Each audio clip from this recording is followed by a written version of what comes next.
Wel, dyma ni, mae'n fore llun unwaith eto. Mae dechrau wythnos newydd, Boris Johnson yn ôl yn ei swyddfa a finne yn ôl yn y gell fan yma.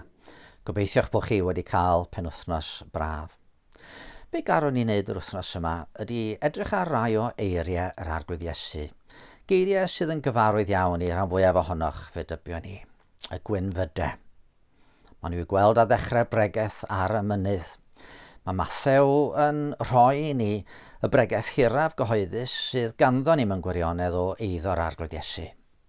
Heblaw am Ioan sydd yn rhoi mwy o eiriau ar gwaredwr efallai yn arbennig yn yr oruwch ystafell.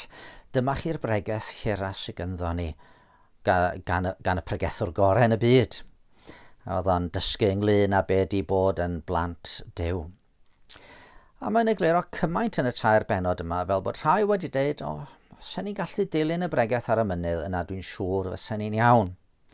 Wel, beth bynnag am hynny, mae Iesu yn dechrau bregaeth.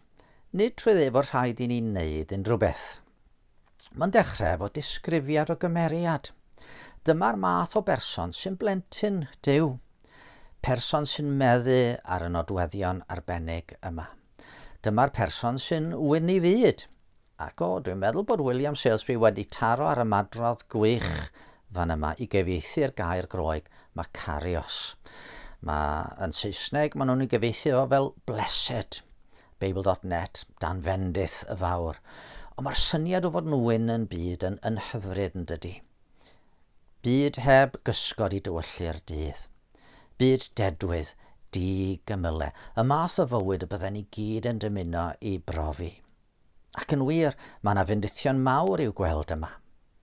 Meddu ar deyrnas nefoedd, derbyn cysur a thrigaredd, gweld Duw.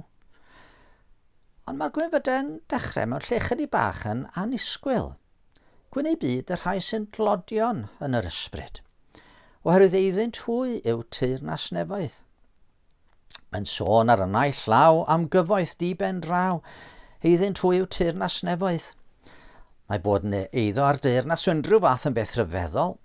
Mae'n anodd gynnon ni ddychmygu be fydde bod yn ben yn eiddo ar deyrnas ddaearol. Ond mae Iesu'n sôn am fod yn eiddo teyrnas nefoedd, teyrnas na all ddiflannu. Dyma'r addewid yn un i chael i mewn sawl man yn y Testament Newydd i ddweud y gwir. Mi ddydodd Iesu mewn man arall. Peidiwch ag ofni fy mhraidd bychan. Oherwydd gwelodd eich tad yn dda i roi i chwi'r deyrnas. Mae Paul yn sôn amdano ni fel rhai wedi'n cyfodi gyda Christ a'n gosod i eistedd gydag ef yn y nefolion leoedd. Mae Christ ar ei orsedd yn y nef a dyn ni'n cael eistedd ar yr orsedd efo fa. Pwy di'r bobl freintiedig yma sydd wedi dod i le mor uchel a gogoneddus? Rhai sy'n glodion yn yr ysbryd. Ond peidiwch â hamddeall hyn. Tydy Christ ddim yn deud fod yna rinwedd mewn bod yn dlawd. Mae tlodi yn y byd yn gallu bod yn beth difrifol iawn, a mi ddylen ni bob amser gofio y tlodion. Ond nid am hynny mae'n sôn fan yma. Mae'n sôn am fod yn dlawd yn yr ysbryd, bod yn dlawd yn ysbrydol. Rydyn ni'n cael dealltwriaeth well o'r hyn mae'r gwaredwr yn ei olygu wrth gofio un o'i ddamhegion. Chi'n cofio amdano fo'n sôn am ddau yn mynd fyny i'r deml i weddio. Aeth dau ddyn i fyny'r deml i weddio, y naill yn Pharisead a'r llall yn gasglwr trethu. Safodd y Pharisead wrtho'i hun a gweddio fel hyn.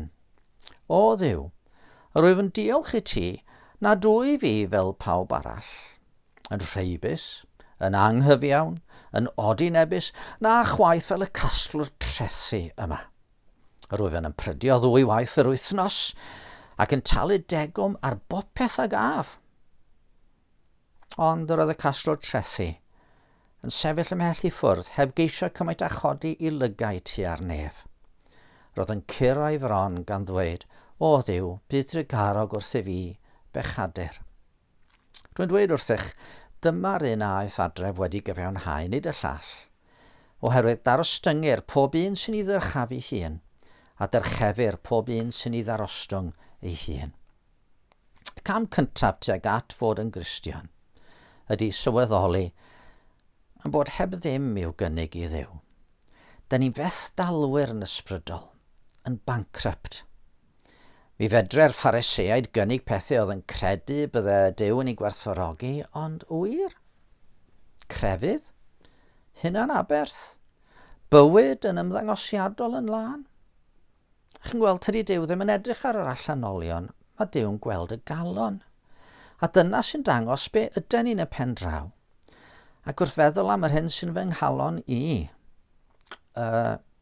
cymhellion hunanol, y meddyliau anheilwng. Mae Iesu'n sôn dipyn am hyn bellach ymlaen yn ei bregaeth. Dwi'n gwybod fod gen i ddim lle i ymffrostio ger bron Duw. Dychmygwch fideo yn cael ei chwarae o'ch meddyliau chi. Pwy fysa chi eisiau gweld y fideo hwnnw? Yn sicr fydden ni ddim yn barod i ddangos yngwyneb i neb ar ôl hynny. Y gwir ydy fod y Phariseaid yn y ddameg yr un mor dlawd ac oedd y casglwr trethu. Oedd yr Iddewon yn meddwl am y casglwr trethu fel rhai oedd wedi gwerthu heneidiau i'r Rhufeinwyr am elw personol. Ond po fwyaf da ni'n tyfu fel deilynwyr Iesu, y mwyaf welwn ni o'n tlodi ysbrydol. Ac wrth gydnabod hyn, da ni'n dechrau ar y ffordd i fod yn blant Duw. Oedd Paul yn sôn amdano ei hunan yn un man fel y lleiaf o'r apostolion. Bellach ymlaen nhw'n sgrifennu llythyr arall am yn sôn amdano fe hunan fel y lleiaf o'r holl saint. Ac yna chydig cyn ei farw mae'n ysgrifennu at Timotheus ac yn sôn amdano fe hunan fel y mwyaf o bechaduriaid. Anemynau sy'n llawn o'r ysbryd yma. Un o'n hoff rai i ydy hon. Dyma gyfarfod hyfryd iawn. Mae fi yn llwm ar Iesu'n llawn. Mae fi yn dlawd heb feddu dim, ac yntau'n rhoddi popeth im. Os am ddringo'i'r nefoedd, dyma'r gris cyntaf, cydnabod yn tlodi. Gadwch i ni weddio. O arglwydd yn Duw, da ni'n dod gyda di yr un sydd yn adnabod ni'n well na ni'n hynny. Wyt ti wedi edrych a chwilio'n calonau ni a ti'n gwybod am bob meddwl, pob dim sydd yn wir amdano ni. Helpa ni sylweddoli mae'r ffordd i fyny'r nefoedd ydy'r ffordd i lawr i ostyngeidrwydd. Helpa ni Dduw'n Tad ddisgyn yn yn golwg ni'n hunain i gydnabod beth ydyn ni ger dy fron di. Rhai sydd yn bankrupt yn ysbrydol.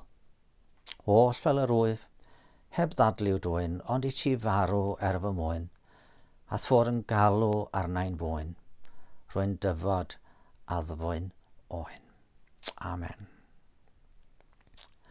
Wel, y fori os bydd Dyw'n caniatáu mi gawn ni edrych ar yr ail o'r gwynfydau.